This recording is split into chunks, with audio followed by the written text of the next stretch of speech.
First time I heard that. All right, so here we are, and on our last day of driving the Range Rover Sport P440e plug-in hybrid, we ran into a friend from Montreal, Alan here. Hello. Who's driving, it's one of the competitors, actually, a much more affordable competitor. And this is a 2023 Jeep Grand Cherokee 4xe, as they call it, or 4xe. Yeah, it's 4xe. 4xe, the official name, that's Exactly. right. So basically, the specs are, this Jeep is as equipped is 88 grand versus 125 grand for the Range Rover. The horsepower on the Range Rover is 440 versus 375.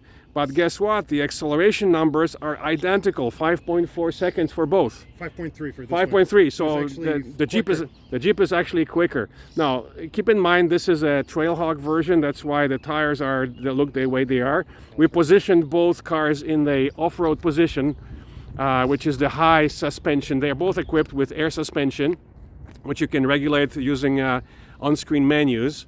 We'll show you the trunks, and we'll show you the interior.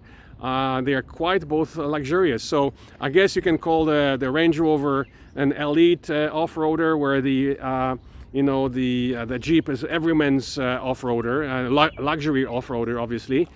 So perhaps, almost. yeah, exactly. So the more direct comparison would have been maybe like a Land Rover Discovery versus the Jeep. But anyway, since we have these two cars, we thought we would shoot. So let's go and show you the interior of the Jeep first. So first of all, you can see some of the Trailhawk suspension, and the wheels are the tires are off-road tires basically.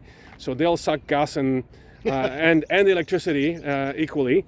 How far have you driven on the electric in the Jeep? About 40 kilometers, which is a bit lower than what we actually see on the Wrangler. With the Wrangler with the rear-wheel drive just on, it's 43. FCA or Stellantis now says it can do 43, but I think the 3 kilometers penalty is due to the tires. And the size of the battery is around 17 kilowatts. 17 kilowatt hours versus 32 kilowatt hours. So it's a much larger battery, and so longer range on the Range Rover. So it's around 40 kilometers on the Jeep versus 82 rated EV range on the Range Rover. We were able to drive it very close to 100 kilometers, using eco mode and using the side roads versus highways. So it's twice the size of the battery. However, there's also a substantial price difference. Again, it's 88,000 versus 125.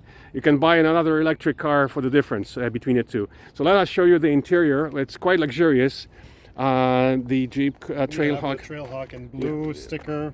There you go. And the little then hooks in front that are blue as well. The blue is it Trailhawk, or is it for the 4xe? It's for the 4xe. 4xe, the blue accents. That it's the electric. The blue accents is to show you what the electric. The electric. So here you go, trail rated, and you have the charge port is here for level 2 J1772. And it's a 7.2 kilowatt charging. Nice, good speed.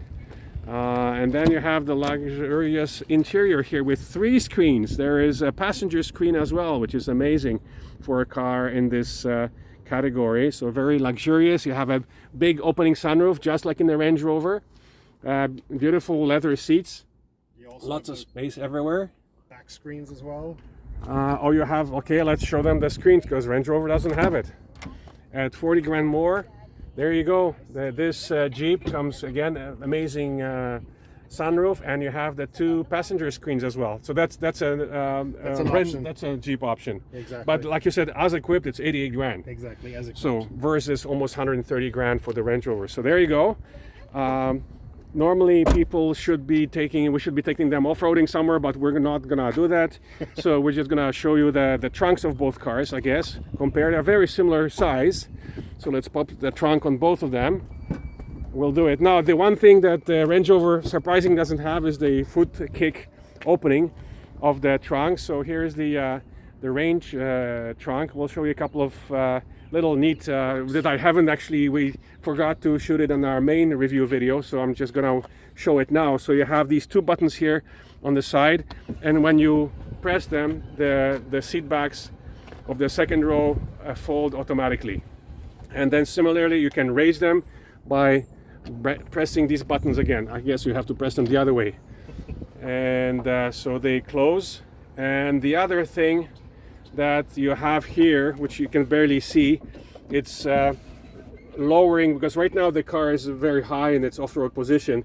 So if you're loading stuff, you can, by pressing these buttons, this is an up button, this is a lowering button. So the only thing you have to watch for is that when you press the lower button, the hot air coming out of the suspension system. There you go. So yeah, if somebody happens to be standing right by the left side of the car, by the left tailpipe, they could get scared. So anyway, so this is a kind of neat feature. Like them. Yeah, exactly. So the people that you don't like, and here it goes up again. It goes up very quickly. Yeah. So that's kind of a neat little feature, which you would expect in a 130 grand car. By the way, again, so the which is interesting is the button to close the trunk is high up here, versus the Jeep, which is on the side, which is a lot easier. So let's see where, because especially in the off-road position, we're tall guys, so we can reach it, but a lot of people wouldn't be able to reach that button, especially in the off-road position. So in the Jeep, you're saying, where is the button? The button is here on the side, so it's easily accessible. Anybody could access it. Okay, and there's a bit of delay to allow you, to give you time to escape, basically. Exactly. So there is probably a cover for the cargo area, which you probably removed because you're transporting a lot of stuff. Not even. It wasn't equipped when I picked up the vehicle with the cargo cover. Huh. And it's not even hidden underneath. And like the Range Rover, we have a spare tire, which is quite rare for plug-in hybrids, because most of the plug-in hybrids have the batteries here, so it deletes the spare tire. And normally here's the charger.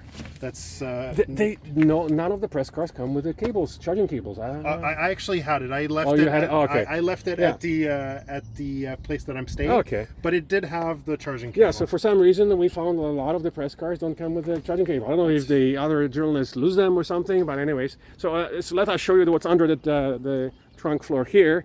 And so you have the actually full-size spare. Full-size spare with the rim. Yeah, with the original rim, so which is kind of extremely rare. And with the original tire as well. Yeah, exactly. So that's kind of neat. But again, for the price difference of 30 grand or more, is it really worth it? Yeah, instead you have to ask yourself, right? So again, it's of course the brand difference. This is why I say that perhaps once the Land Rovers come in plug-in hybrids, which they already do in Europe, but they don't in North America for some reason, this might be more logical comparison.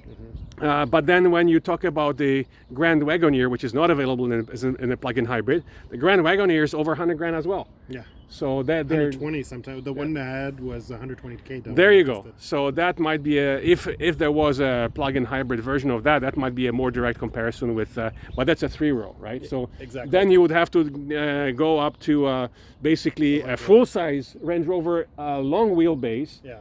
And then that's going to be 200 grand. Pretty much. So again, but anyways. The one we tested was 180, but there's another one on the fleet that's 220. There you go. So here we are, basically just a quick side-by-side between a Jeep and the Range Rover. Again, and the seats are manual on this one. Yeah, so it kind of makes sense in this pricing. But again, it's a very luxurious car for 30% less. So again, some people might be cross-shopping those two brands. People who love off-roading will definitely be cross-shopping Jeep with Land Rover and Range Rover brands. So there we go. If you have any questions, let us know.